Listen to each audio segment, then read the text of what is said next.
प्रारब्ध के सभी दर्शकों को मेरा नमस्कार। मेरा नाम है संदीप आरके सिंह और अभी हमारे साथ हैं रंजय त्रिपाठी जी। रंजय जी, बहुत बहुत स्वागत सर। राम राम। राम राम, जय श्री राम। रंजय जी, आज जो कल एक घटना हुई, ऑफ कोर्स अब आमतौर पे सबको पता चल गया है कि केजरीवाल गिरफ्तार हुए और उसके साथ ही एक भारत की बहुत अलग और विशेष प्रकार की राजनीति का कंक्लूजन तो नहीं कहेंगे, we can not write it off any Aam Aadmi party और समथिंग, बट एटलीस्ट एक उत्थान हुआ और एक पतन हुआ, ये दिखता है कम से कम, at least prima on the face of it we can say that. So, of course, a lot of people might remember the Andolan of 2012, 11, 13, 14 and the rise of Kejriwal. Anna Hazare के कंधों पर बैठ के और भी अन्य लोगों का इकट्ठा हुजूम इकट्ठा करके. तो सबसे पहले तो सर, ये जो उत्थान है और पतन पे है, हम इसी पर दर्शकों को बताएं कि हम इस विषय पर ही थोड़ा सा डिटेल बात करना चाहेंगे रंजय जी के साथ में. और सबसे पहले तो ये जानना चाहेंगे सर, ये उत्थान का क्या कारण था, केजरीवाल का जो राइज था, क्योंकि उस समय मैं और अभी अजीत सर या बहुत सारे लोग हैं और ट्विटर पे भी बहुत सारे लोग कह रहे हैं कि once upon a time they were fan of Kejriwal. तो ये जो केजरीवाल हमें परोसा गया मीडिया के माध्यम से, या क्या कारण रहे, केजरीवाल ने कौन सी वो नब्ज पकड़ी जनता की कि वो एक जनता के इमेजिनेशन पे छा गया. जी रंजय जी. मैं आपको बताऊं तो अन्ना का जब आंदोलन जो चालू हुआ, उसके 2 दिन बाद में मैंने उस आंदोलन को बोलना चालू कर दिया कि ये एक बहुत बड़ा देश के लिए चूतियापंथी, सॉरी मतलब अजीब टाइप की चीजें होने जा रही हैं। और मैंने तभी बोल दिया था, तभी मैंने इसका जो है मतलब इस आंदोलन पे जितने लोग मुझे दिखाई देने चालू हो गए, जो लोग अरविंद केजरीवाल तीसरे चौथे दिन के बाद में जो है जब नाम आने लग गया, तो मैं जानता नहीं था। मैंने पूछा, फिर मैंने बैकग्राउंड पता किया, उसके बाद में मेरा माइंड वेकअप हो गया। प्रशांत भूषण का तो मुझे पहले से ही बैकग्राउंड पता था, सलीम जोगेंद्र यादव का मुझे पहले से ही पता था। उसके अलावा और भी लोग आने लग गए जब उस स्टेज पे, तो मुझे कुछ कुछ ऐसा आभास था कि जो है यहाँ पे बहुत सारी आने वाले समय में लोग टूटेंगे भी, बिखरेंगे भी और अलग भी होंगे। ये एक एक चीजें, एक से एक ग्रुप जो होगा जो कि इसको पॉलिटिकली हाईजैक करेगा। तो दूसरे या तीसरे दिन से जब अन्ना आंदोलन का मैंने मजाक उड़ाना चालू किया, तो लोगों ने मतलब इसी फेसबुक पे पड़े होंगे मेरे पोस्ट पुराने, बहुत पुराने 2010-11 के, तब लोग ने तब वही 20 अधिकतर कम्युनिस्ट ही होते थे जो फेसबुक पे और इस पे ज्यादा रहते थे। राष्ट्रवादियों का तो बाद में उभार हुआ, तो वो सब भी मुझे जो है खूब लानत भेजते थे। हमारे मित्र जो दिल्ली वाले हैं वो भी खूब हमें लानत भेजते थे, कई ठो लोग भेजते थे, मतलब मिलते थे रिश्ते, हम चल ठीक है भाई। हमारा जो विश्वास है, जो दृढ़ विश्वास है, जो मैंने इन लोगों को स्टडी किया है, वो स्टडी जो है वो मेरी खराब नहीं हो सकती, क्योंकि मैंने इन कम्युनिस्टों को मैंने सन 1990 से, या मैं कहूं तो 1989 से मैंने इनको पढ़ना चालू कर दिया था और इनकी हर हरकतों को पढ़ना चालू कर दिया था। और मुझे अन्ना केजरीवाल के बारे में पता लगाने के बाद ही जैसे ही मुझे सबसे पहला आया मैगसे से अवार्ड, मैंने कह दिया बस जी, थैंक यू वेरी मच। तो उसके बाद हम समझना चालू हो गए कि आगे क्या क्या होने वाला है। एनीवे, मैं बिल्कुल ही फैन नहीं था। कारण अब देखिए क्या होता है कि अगर आप पीछे जाएं तो आप 2008 के बाद से भारत में एक बहुत ही घोर जनता में निराशा थी। निराशा कैसे थी? 2008 में मुंबई का मतलब एक ऐसा दाग लगा, मुंबई नवंबर 26 नवंबर, अगर आपको याद हो, जो अटैक हुआ, कसाब पकड़ा गया। फिर उसके बाद जो है एक ऐसे सिलसिला आपको याद होगा उन दिनों चला करते थे कि कोई ऐसा महीना या कोई ऐसा समय नहीं गुजरा जब देश के अलग अलग जगहों पे बम बम विस्फोट, कश्मीर में पत्थरबाजी, कश्मीर में मतलब जो हालत ऐसे कि समझ में नहीं आ रहा। हम लोग कहीं जाते थे तो ट्रेन में अब में मतलब पूछते थे ये किसका बैग, वो किसका बैग, अपने बैग से ज्यादा दूसरे के बैग का ध्यान रखना। प्लस उसके साथ ही आप देखेंगे तो मतलब दिन प्रतिदिन, हालांकि 2009 के चुनाव में कांग्रेस वापिस आई, लेकिन आप कैलकुलेट करें तो कोई बहुत ज्यादा बड़ी मेजोरिटी में नहीं आई। वो तो अब अपोजिशन में जो है कुछ था नहीं उस समय, तो एनीवे हम पॉलिटिकल बात नहीं करेंगे। बट नेक्स्ट जो है आप आते हैं तो 2009 के बाद से जो 2013 का जो पीरियड था, उस पीरियड में उस समय की मनमोहन सिंह सरकार ने हर एक जगह पे, every न्यूक and corner of India, कोई ऐसा चीज नहीं छोड़ा, चाहे वो हवाई जहाज से लेकर के साइकिल तक, हवा से लेके पानी तक, खाने से लेके दाल से लेके आटा तक, जिसमें इन्होंने लूट गर्दी नहीं मचाई। मतलब भयंकर। आम व्यक्ति जो है वो रोज रोज इनके घोटालों का और इनके बेईमानियों का समाचार सुन सुन करके तंग आ चुका था, त्रस्त आ चुका था। ऐसे में अन्ना का आंदोलन एक लोगों के लिए आया कि हाँ चलो ठीक है। अन्ना हजारे के बारे में लोग ज्यादा जानते नहीं थे। अन्ना हजारे के जो स्टेज पे जो लोग जा करके खड़े होने चालू हुए, वो उसमें से कुछ कॉमन चेहरे अगर आपको याद हो फेसेस, तो जो जनरल वीके सिंह हैं, वो भी अन्ना के स्टेज पे जाते थे। आपको याद होगा कि किरण बेदी, जो पौंडीचेरी की राज्यपाल किरण बेदी भी वो जाती थी। कुमार कुमार विश्वास भी विश्वास। जाया करते थे। मतलब ऐसे लोग जाया करते थे जो कि पब्लिक, पहले से पब्लिक जिनको जानती थी। जनरल वीके सिंह जनरल थे, पब्लिक के अंदर में उनके लिए रिस्पेक्ट थी। किरण बेदी एक lady super cop, no nonsense cop के रूप में पहले से ही लोगों के फील्ड में थे। तो लोगों को लगा कि यही एक ग्रुप है जो कि अब इनसे हम लोगों को मुक्ति दिलवाएगा। और उस आंदोलन में पॉलिटिकली जाहिर सी बात है, राष्ट्रीय स्वयंसेवक सेवक संघ ने और इन लोगों ने उसको खूब खाद पानी भी दिया, जिससे कि एंटी कांग्रेस माहौल जो है वो रहे और बने। क्योंकि उस समय प्रॉपरली आम आदमी पार्टी बनी नहीं थी, तो इसलिए आम आदमी पार्टी का लोकसभा 2014 के लोकसभा के चुनाव में सफल होना कोई मतलब वही सफल होने के बारे में सोच भी नहीं सकते थे। 2-4-5 एमपी का बात सोच सकते थे। हालांकि 2013 में पहला जब भाषण दिल्ली के श्रीराम कॉलेज ऑफ कॉमर्स में नरेंद्र मोदी ने आकर के दिया, तो नरेंद्र मोदी के उस भाषण को जब पूरे देश ने सुना, तब लोगों को, लोग नरेंद्र मोदी तो सुनते थे, लोगों को नरेंद्र मोदी को पता था कि हाँ हाँ गुजरात में दंगे हुए थे, वो बहुत मार कुटवाई हुई थी। तो लोग ये नहीं जानते थे, बहुत सारी चीजें गुजरात के बारे में मीडिया नहीं बताई। जब Shri Ram college of commerce का वो जो भाषण लोगों ने सुना, और वो जो लगभग 1.25 घंटे का जो पब्लिक एड्रेस था स्टूडेंट्स के बीच में, उसने बहुत सारा चीजें बदलना चालू कर दिया। और फिर उसके बाद में जब नरेंद्र मोदी ने देश भर में घूमना चालू किया, तो कांग्रेस का अल्टरनेट वही दिखा। मतलब कि मेरे कहने का मतलब है कि चाहे वो दिल्ली, प्रॉपर दिल्ली से, देखिए दिल्ली वो एक ऐसी जगह है कि जैसे आपको याद होगा जो निर्भया कांड हुआ था, ऐसे कई कांड भारत के अलग अलग जगहों पे आपको उसके बाद भी सुनाई देंगे, लेकिन उन्होंने वो वाला मोमेंटम नहीं पकड़ा जो दिल्ली का। क्योंकि दिल्ली देश की राजधानी है, दिल्ली देश को चलाती है, इस टाइप की बातें हैं। दिल्ली से ही सारे कानून पारित होते हैं। Delhi is the face of the country in the world.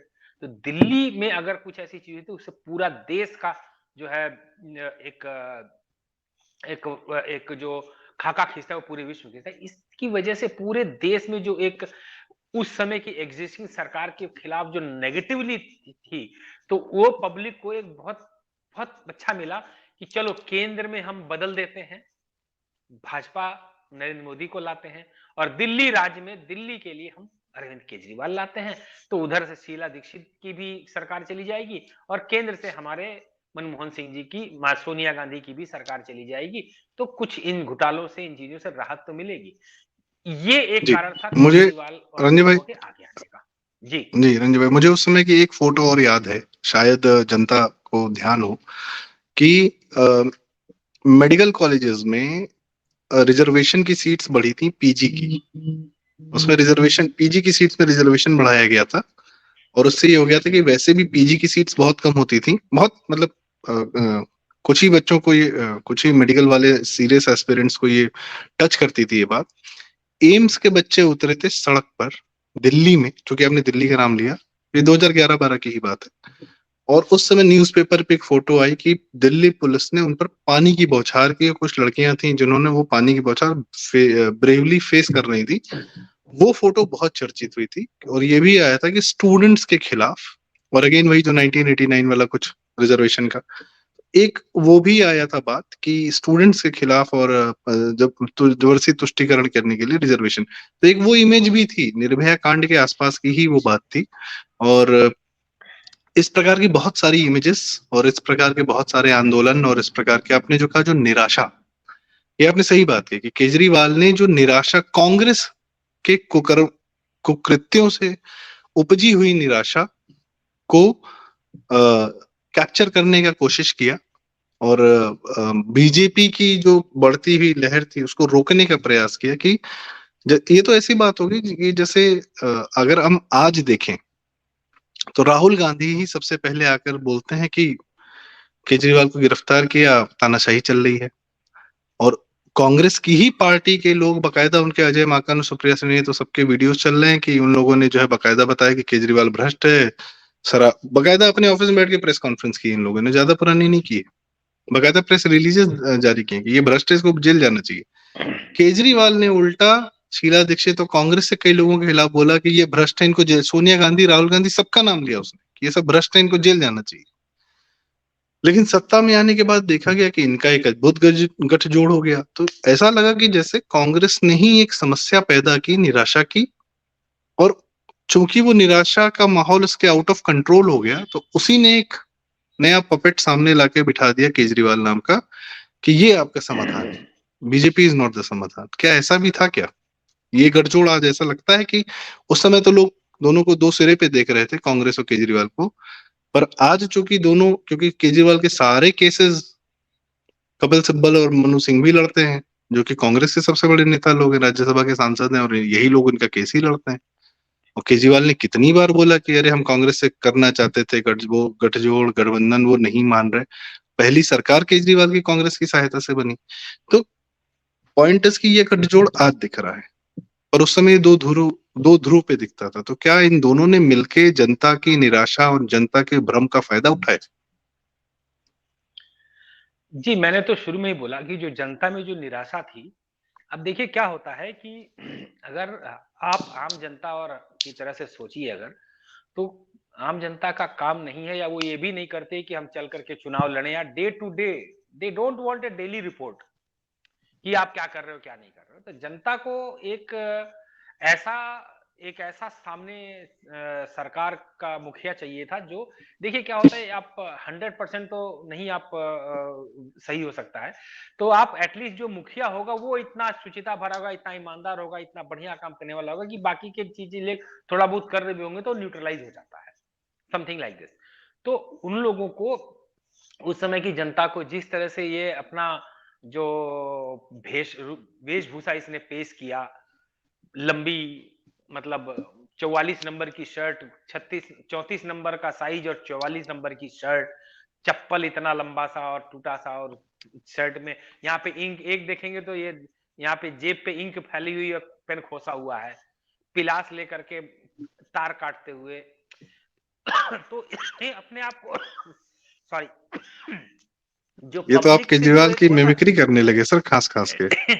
जो पब्लिक से जो एक होता है कि हम कनेक्ट बना लें, उस टाइप का एक जो कनेक्ट उसने बनाने की कोशिश की। हालांकि जो नेचुरल होता है वो लंबा चलता है, जो नाटक होता है वो ज्यादा लंबा चलता नहीं है। तो इसने नाटक तो किया 3-4 साल, उसके बाद में जो चीज मैंने अन्ना आंदोलन के शुरू होने के 3 या 4 दिन के बाद में जब मैंने इनके ग्रुप को देखा, जो जो लोग वहां पे आए, उन्होंने जब वहां पे चालू किया, उसके बाद में वही मित्र, वही दिल्ली के सब लोग इधर उधर के जो बैठे हुए हैं, वो मुझसे मुड़ करके कई लोग तो मतलब शर्म के मारे नहीं बतियाते हैं उसके बारे में, कई लोग मुड़ करके आए जो कि जिनको मैं मानता हूँ शायद अच्छे और भी ज्यादा ही गहरी रिश्ते रहेंगे, वो बताते हैं कि यार योर ऑब्जर्वेशन वाज करेक्ट उस टाइम पे। मैंने कहा देखो, आप लोग, हम लोग दिल्ली यूनिवर्सिटी में पढ़ते थे, आप भी पढ़ते थे, लेकिन हमारा जिंदगी का बहुत सारा लंबा समय हमने बिताया है कम्युनिस्टों के बीच में बैठ करके। हम जब आप लोग भाई माहौल होता है ना, दिल्ली में छुट्टी हुई तो लोग मनाली चले जाते थे बच्चों का ग्रुप घूमने के लिए, कोई कहीं चला गया, तो उस वक्त में हम तो बीरभूम और मदनीपुर जा करके देखा करते थे ग्राउंड हालत क्या है। तो हमें मालूम था कि ये चीज़ें क्या होती हैं। हमने बहुत सारे डॉक्यूमेंट्स पढ़े इनके, तो हमको पहले से ही पता था कि ये चीज़ें जो हैं, इसको एनकैश करके, ये नाटक करके, ये एक जो है इनको सत्ता प्राप्ति तो होगी, लेकिन लॉन्ग टर्म में नाटक नहीं चलता है। वो पकड़ में आएगा। और ये नाटक चलता अगर आप 50 के, 60 के, 70 के, 80 के दशक में होते।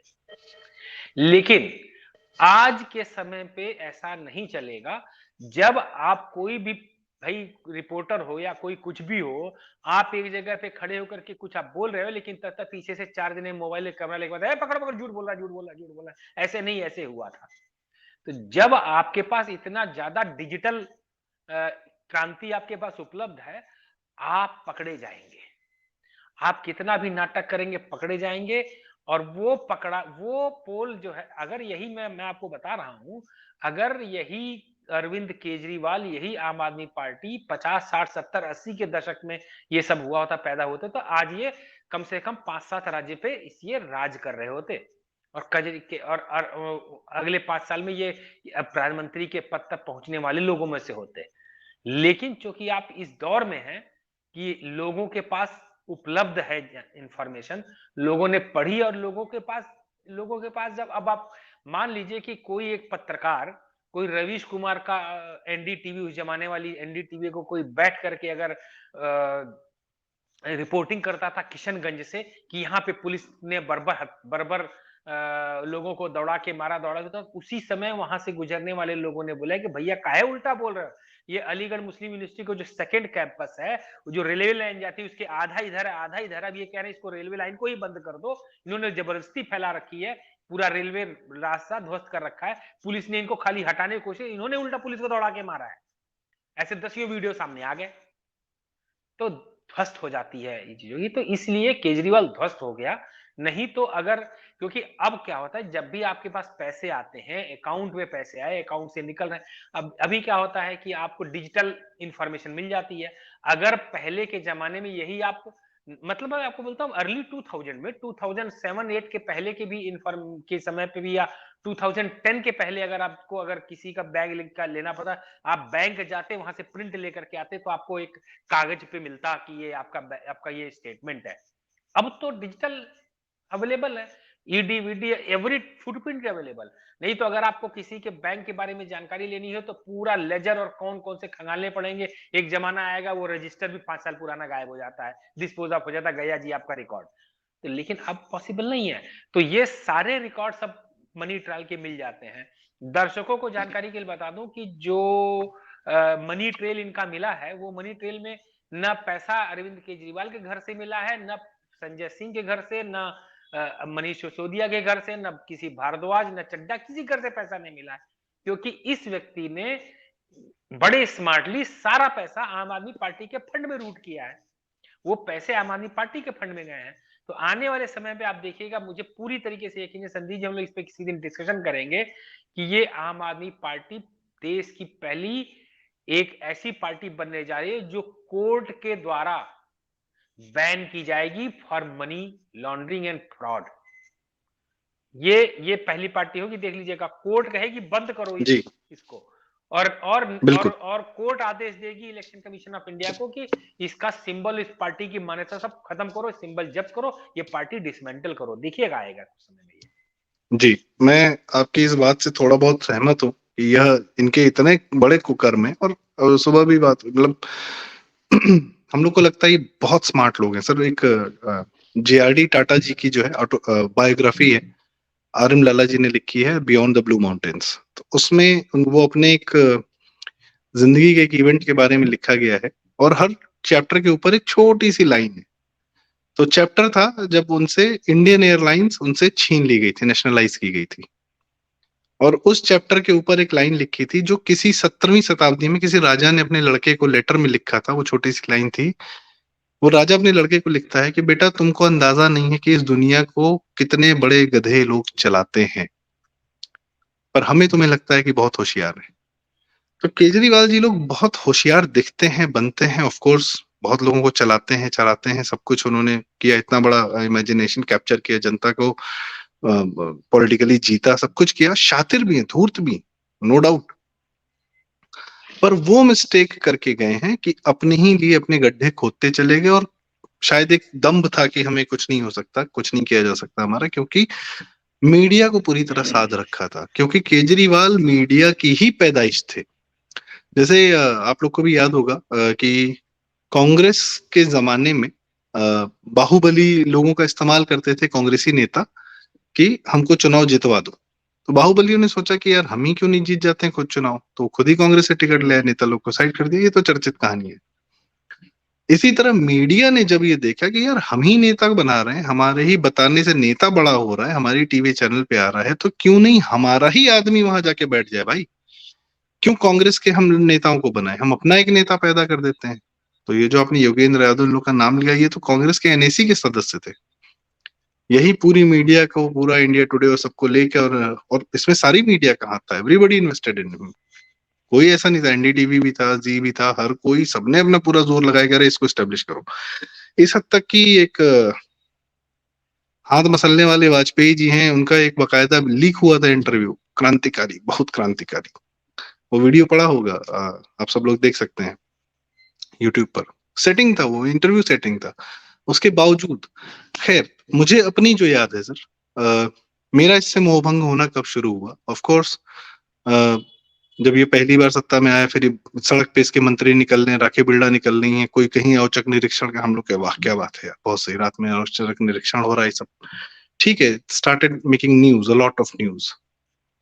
मैंने जब पहली बार इसको गोल टोपी और जालीदार ये पहने हुए देखा, और यह फैसला लेते हुए देखा कि ये इमाम लोगों को 18,000 रुपए या कुछ तनख्वाह देगा, मैंने कहा अगर इसको धर्म की यही मजहबी राजनीति करनी है तो हम तो यूपी वाले हैं, हम तो मुलायम सिंह को दे दें यार वोट। हम तो आजिज थे इन लोग की नौटंकी से। ये जो इनकी चेक वाली वो रहती है, और जाली टोपी, पूरी इनकी जमात बैठी हुई है, चलो ठीक।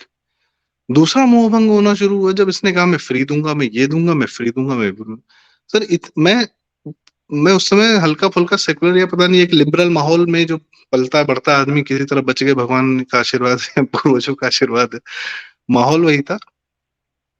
उसमें इतनी समझ थी कि यार फ्री देने से देश का नुकसान होगा, अंततः यह नुकसान होगा। अब जनता को एक काहिलपने की तरफ, एक for lack of better word हरामखोरी की तरफ आप बढ़ा रहे हैं, यू आर पुशिंग द, क्योंकि यहाँ भी यही लोग यही करते थे, ये पेंशन दो, वो पेंशन दो, कुछ प्रोडक्टिव नहीं था उसकी पॉलिसीज में। तो ये मुझे अपनी मेमोरी में याद है कि ये दो बातें मुझे सबसे पहले हिट की कि यार दिस इज रॉन्ग। अगर मेरी इतनी बुद्धि थी कि कांग्रेस के खिलाफ मैं इसको समझ सकता हूँ कि हाँ इज अ बेटर ऑप्शन, तो इनके, अच्छा हम लोग क्या है सर, मुझे लगता है भारतीय जनता ना कर्म देखती है और कर्म आधारित फैसले लेती है। चलिए पहले छवि हाँ, बन गई, बहुत अच्छी छवि बन गई, कोई दिक्कत नहीं। मैं आपसे जानना चाहता हूँ सर, इनके कौन से कुकृत्य थे और कौन से कुकर्म थे जिससे, आपके फंडे तो बहुत पहले क्लियर थे, उसमें डाउट नहीं, वो आपने बता दिया, पर उससे आपका मन और स्ट्रांग हुआ, या आपको लगता है कि आपके जो मित्र यार थे, जो पहले फैन थे इसके या फैन फॉलोअर थे, वो बाद में इसके कर्मों की वजह से उनका मोह भंग होता गया। जी रंजन जी। मुझे 2 सेकंड का समय दीजिए, थोड़ा सा लाइट कर दूं मैं। हाँ बिल्कुल जी। तो तब तक मैं अपनी बात कर लेता हूँ कि जो ये 14, 15, 16, 17, 18, 19, ये जो एक दौर था, और ऑफ कोर्स कोविड के दौरान तो जो इसने नंगा नाच किया दिल्ली में कि हर चीज में ही वॉज क्रिएटिंग। फिर यूपी कोविड के दिन ही जब इसने बसों को भेजा और इसने जो है लाखों मजदूरों को दिल्ली से निकाल के भेजा, अपनी जिम्मेदारी से पल्ला झाड़ा। जिम्मेदारी से तो पल्ला ही बहुत पहले से झाड़ रहा था, लेकिन जो इसने कोविड का बम फोड़ने की कोशिश की उत्तर प्रदेश में, वो फिर इसने पाप करने शुरू किए सर। पहले तो गलतियां थी, ब्लंडर था, पॉलिसी लेवल पे था, या चलो इमाम को तुष्टिकरण था, मैं किसी कुकृत्य को माफ नहीं करूंगा, पर इसका लेवल ऑफ पाप बढ़ता गया। जी रंजन जी बताएं प्लीज। जी, हम लोग जो जैसे आप कोविड का भी बोल रहे थे, उसी पे मुझे ध्यान आया कि जैसे कि आप भी बोले और बहुत सारे लोग बोले कि इसे अपनी जिम्मेदारी से पल्ला झाड़ा। एक्चुअली में ये अपनी जिम्मेदारी से पल्ला नहीं झाड़ा। ये व्यक्ति पूरे देश में जानबूझ के कोहराम मचाना चाहता था। He was a tool. वो चाह रहा था कि ये सारी चीजें बढ़े।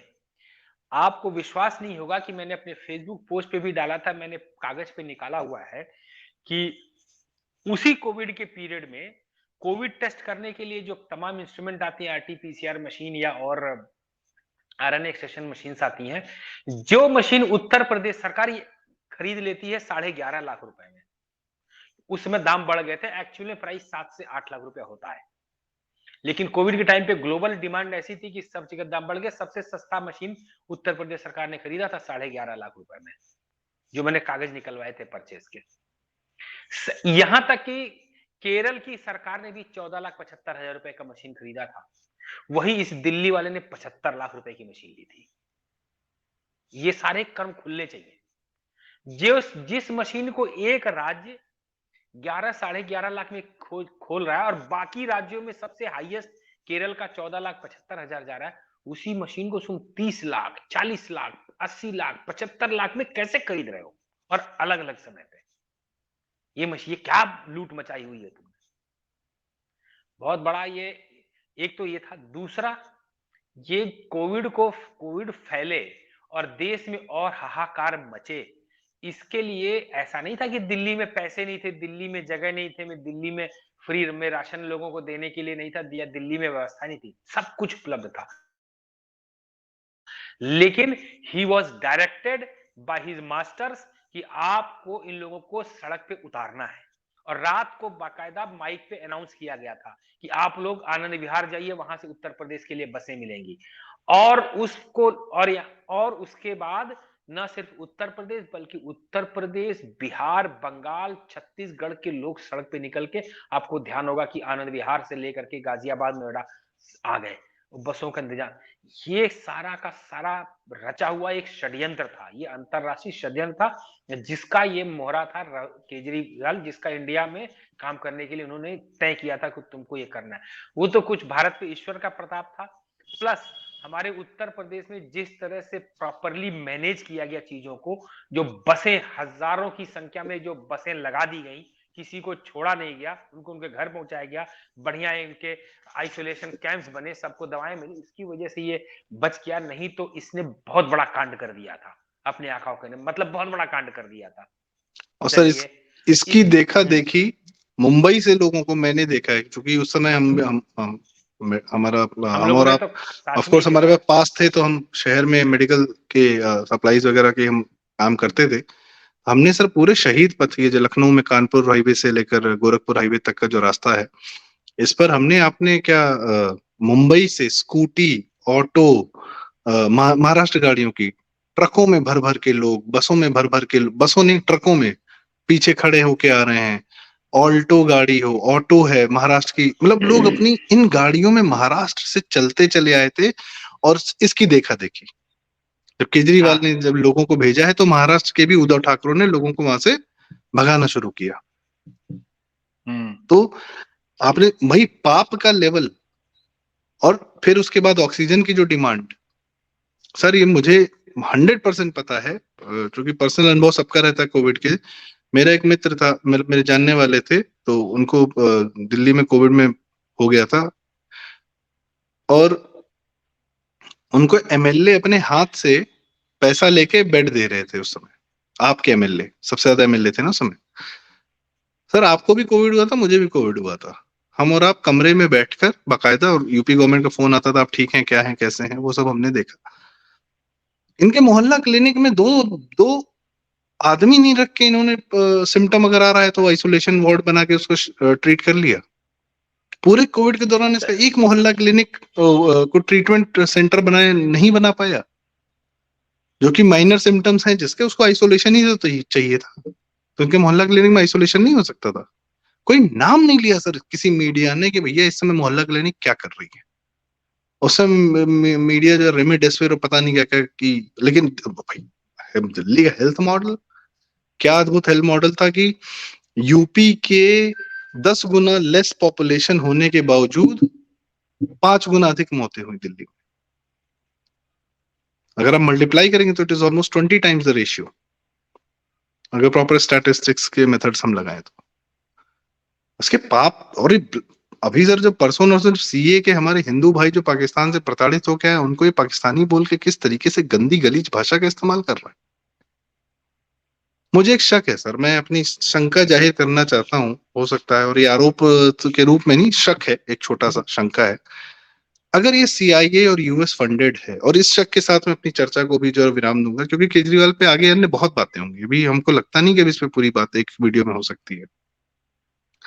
सीआईए ने इतनी बुरी तरह फंड किया, इसको पूरे तरह इंडियन जुडिशरी का साथ मिला, इंडियन मीडिया का साथ मिला, इंडियन मुसलमान कम्युनिटी के साथ मिला, तो ऑफ कोर्स ये सारी ब्यूरोक्रेसी का ऑफ कोर्स जो भी है थोड़े बहुत, मैं मतलब जुडिशरी और मीडिया का तो खुला साथ मिला इनको।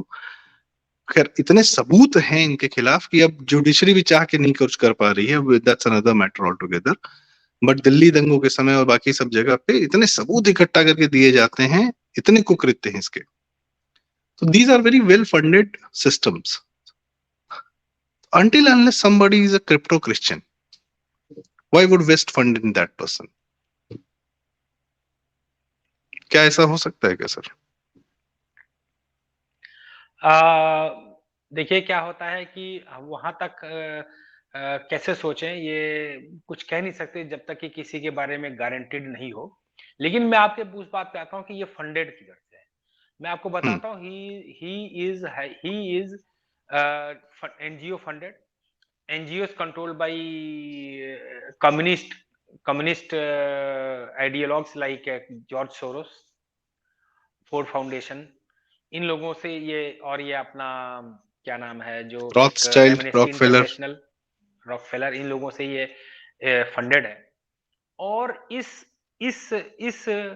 यहाँ से फंडेड है, plus he is funded by Khalistani gang, जो कि कनाडा और खालिस्तानी गैंग से इंटर्न आईएसआई फंडेड। खालिस्तानी क्या है, तो वो तो अरे खालिस्तानियों की औकात क्या है, वो जो पाकिस्तान से बिक गया उसी क्या औकात होगी, जिसको पाकिस्तान ने खरीद लिया उसकी क्या औकात है। मतलब समझ रहे हैं ना, खालिस्तानी जो पाकिस्तानियों पाकिस्तान से बिक सब गए। जगह खुद बिक जाता है। हाँ, उसको पाकिस्तान ने खरीद लिया। तो आप सोचिए कि मतलब इन खालिस्तानियों की कितनी औकात है।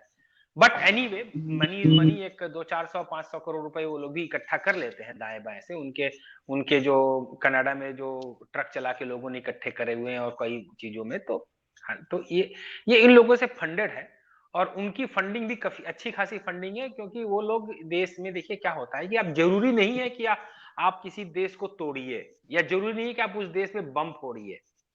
आप उस देश में अगर अनरेस्ट पैदा कर देते हैं, मेरा आप पे विश्वास नहीं है, आपका मुझ पे विश्वास नहीं है, गोरखपुर जिला देवरिया से लड़ रहा है, देवरिया जिला पटना से लड़ रहा है, पटना दरभंगा से लड़ रहा है, कलकत्ता वाले को असम वाले से प्रेम नहीं है, असम वाले को उड़ीसा वाले से प्रेम नहीं है, तमिलनाडु वाले का कर्नाटका से प्रेम नहीं है, तो आपके पूरे देश में उथल पुथल रहता है। यही इस देश में चल रहा था, यही इस देश में चलने देने की जो है पूरी की पूरी एक प्रक्रिया कई वर्षों से चली रही है।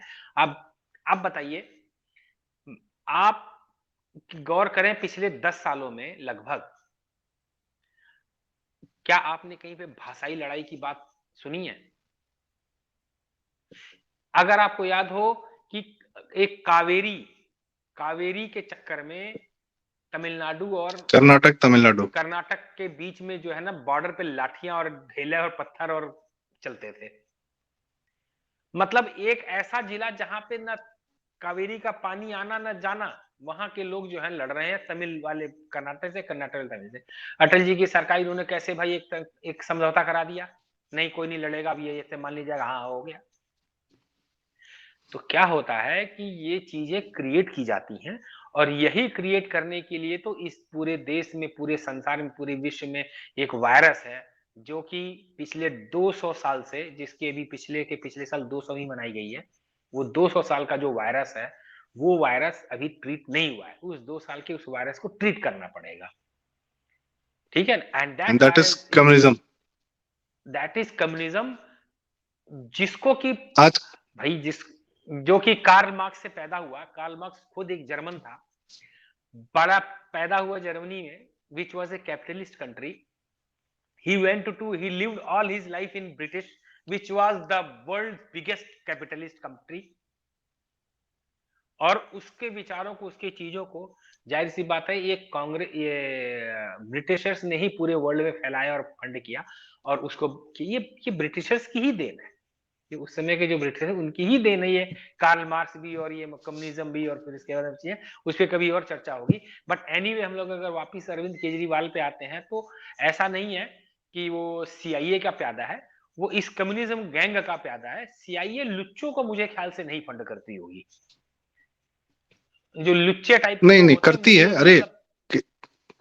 खालिस्तान का एक जो बहुत दो कौड़ी का बहुत सतही चेहरा है पन्नू, वो तो ओपन में इंडियन एजेंसीज ने बोल दिया सीआईए को, "ये तुम्हारा आदमी हमको पता है, हाँ तुम्हारा तो इसलिए भी ठीक छोड़ है के रखे हैं, नहीं तो फिर हाँ सीआईए वर्क्स, तो ये सीआईए में जी। तो सर अब हम चर्चा हाँ का समापन करते हैं और आपसे हम एक क्लोजिंग कमेंट लेते हैं। उत्थान और पतन, अभी एक चीज केजरीवाल और और बता दें कि अभी प्लीज। ईडी ने सर्च किया है इनके, इसके घर पे। उस हम्म। सर्च में कुछ डॉक्यूमेंट मिला है। उस डॉक्यूमेंट में ये सोचिए ये कितना शातिर, कितना किस व्यक्ति आदमी है, इसने ईडी के अधिकारियों, जो टॉप डायरेक्टर, असिस्टेंट डायरेक्टर और सारे अधिकारियों को स्नूपिंग कराई है इस अरविंद केजरीवाल ने।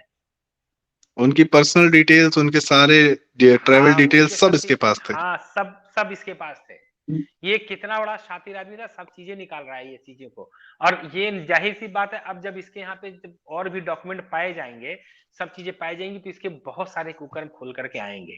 तो मैं अरविंद केजरीवाल को अन्ना आंदोलन से, अन्ना जी से पैदा होने के 4 दिन के बाद से लेके आज तक, इसको खाली एक नाली का, कम्युनिज्म की नाली का एक गंदा कीड़ा ही मानता हूं।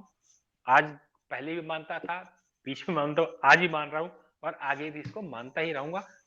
इस पे कोई अंतर नहीं है। और ऐसे हमारा गंदे जी सामाजिक विषाणुओं को, ऐसे गंदे समझो, पहचानना बहुत जरूरी है। भाई आपने जी विषाणु मिला, मार दिया, खत्म हो गया, पहचानना बहुत जरूरी, जिससे कि पब्लिक को और हमारे यूथ को ये चीज समझ में आए कि ये विषाणु है, ये कीटाणु है। सर, इसमें एक जानकारी मैं और आखिरी दे देता हूँ। केजरीवाल का राइट हैंड था विजय नायर, बहुत पहले पकड़ा गया था। विजय नायर एक कंपनी चलाता है, और चलाता था, ओनली मच लाउडर, अभी उसका भाई चलाता है।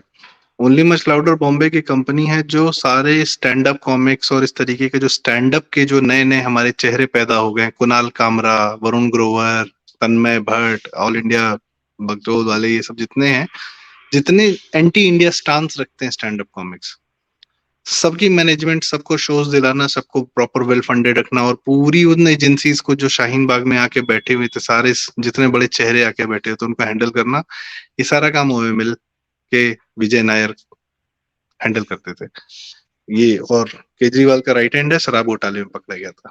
खैर एनी वेज, तो ये आज की थोड़ी सी हमारी जानकारी, थोड़ी चर्चा, दर्शकों से उम्मीद है आप इसे लाइक करेंगे, शेयर करेंगे, और ये बातें दूर दूर तक जितने अपने जानने वाले लोग हैं उन तक भी लेकर जाएंगे। बड़ी जरूरी है बात जो संजय जी ने कहा, इन विषाणुओं को पहचानना, ये कैसे जनता के माइंड पर कैप्चर करते हैं, और कैसे देश को बर्बाद करने के लिए ये सारे कुकर्म करते हैं, और जो कि जनता सुधी है, समझ जाती है कुछ दिन में कि कौन सही है कौन गलत।